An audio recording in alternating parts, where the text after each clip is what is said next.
Imagine for a second a single day that completely changes the world. One event that just ignites a firestorm across the Middle East and maybe beyond. Today, we're going to walk through a hypothetical scenario, but one that feels frighteningly real, pushing global tensions right to the absolute edge. So let's set the scene. The date is February 28, 2026, a date that, in this scenario, will be remembered as the day the entire world just held its breath. And then, boom, the news breaks, and it is a stunner. The supreme leader of Iran, Ayatollah Ali Khamenei, is dead. The entire world is left scrambling, asking one massive question. Was this an act of war, or was this an attempt to prevent one? For a little while, there's just silence. Official silence, from Iran anyway, mixed with all sorts of wild speculation online. But then, the Iranian government finally speaks, and they confirm what everyone feared. Ayatollah Khamenei and several of his family members were killed in the assault. The regime's official line? He's a martyr. But, behind that state-sanctioned story of mourning, something else was happening. Reports started flooding social media of people celebrating in the streets. It's this incredible sign of just how divided that society had become. So Iran wasn't just attacked from the outside, it was already fractured from within.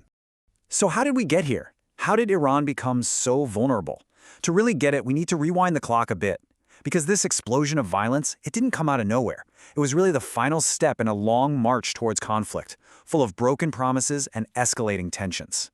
It really started with that fragile 2015 nuclear deal. It began to unravel when the Trump administration tried to renegotiate.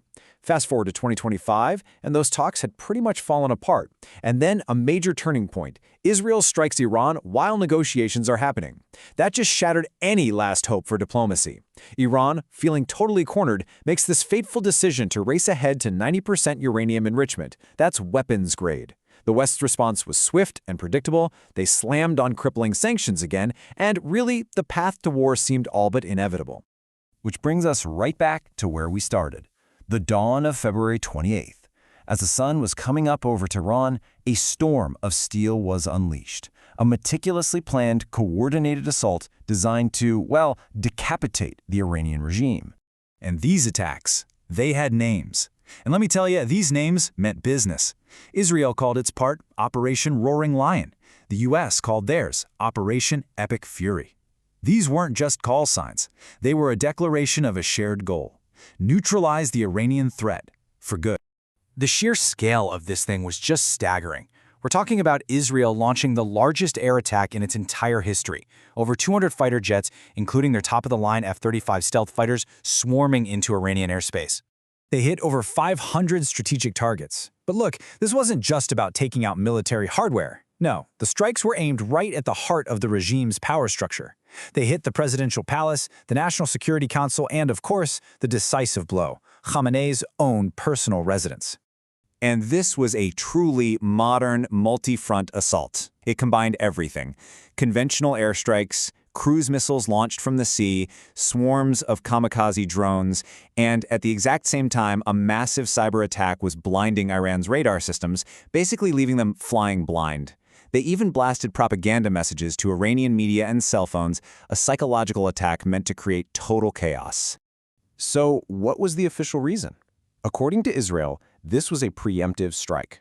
They claimed they had intelligence that Iran was about to launch a massive attack of its own, and that this forced their hand. They had to act first. But amidst all this strategic chaos, a terrible tragedy unfolded. A bomb hit an all-girls elementary school. Hundreds of casualties. This one event would become this awful symbol of the human cost of the conflict and a powerful, powerful rallying cry for Iran and its allies. Now, you might think that would be the end of it. Iran, crippled. But they were far from defeated.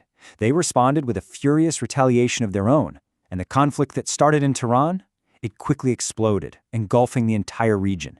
Iran's counterattack was codenamed Operation True Promise 4. But here's where their strategy got really interesting. Instead of just focusing on hitting back at Israel, they decided to widen the conflict, targeting American assets all across the Middle East. They basically turned a one-on-one fight into a regional free-for-all. And the scope of this retaliation was just huge. Yes, missiles rained down on Israeli cities, like Haifa and Tel Aviv. But then, Look at this list. They also hit U.S. bases in Bahrain, the UAE, Qatar, Kuwait, and even Saudi Arabia. Just like that, the Gulf Arab states were dragged into a war they had desperately wanted to stay out of. And it's not even 24 hours later. By March 1st, the things are spiraling completely out of control. Israel launches new strikes, this time hitting civilian infrastructure, stadiums, hospitals. Iran responds with another wave of missiles. It's this brutal tit-for-tat exchange where each attack is met with an even fiercer response.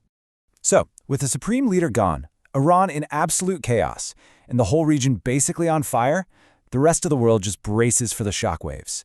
Because the consequences of this are going to be felt far, far beyond the Middle East. Okay, first up, the global economy. The Strait of Hormuz, which is now a war zone, is the main artery for about 20% of the world's oil. With that shutdown, oil prices would go through the roof. We're talking a wave of global inflation that everyone, everywhere, would feel at the gas pump and in the grocery store. But as bad as that economic hit would be, it was actually secondary to a much bigger, more immediate question. With Khamenei gone, who is going to lead Iran? This massive power vacuum had just opened up in Tehran, and the answer would shape the future of the entire region. And out of that chaos, two very, very different futures for Iran start to take shape. Path number one is the constitutional one. The Assembly of Experts, this powerful council of 88 clerics, appoints a new supreme leader, and the theocracy continues. But then there's the second, much more radical option on the table. The U.S. and Israel could try to install Reza Pahlavi, who is the son of the last Shah, and bring back the monarchy. That would be a complete and total regime change. And just when you think this couldn't possibly get any more complicated, a really chilling thought emerges. It comes from a statement attributed to a former Israeli Prime Minister, Naftali Bennett.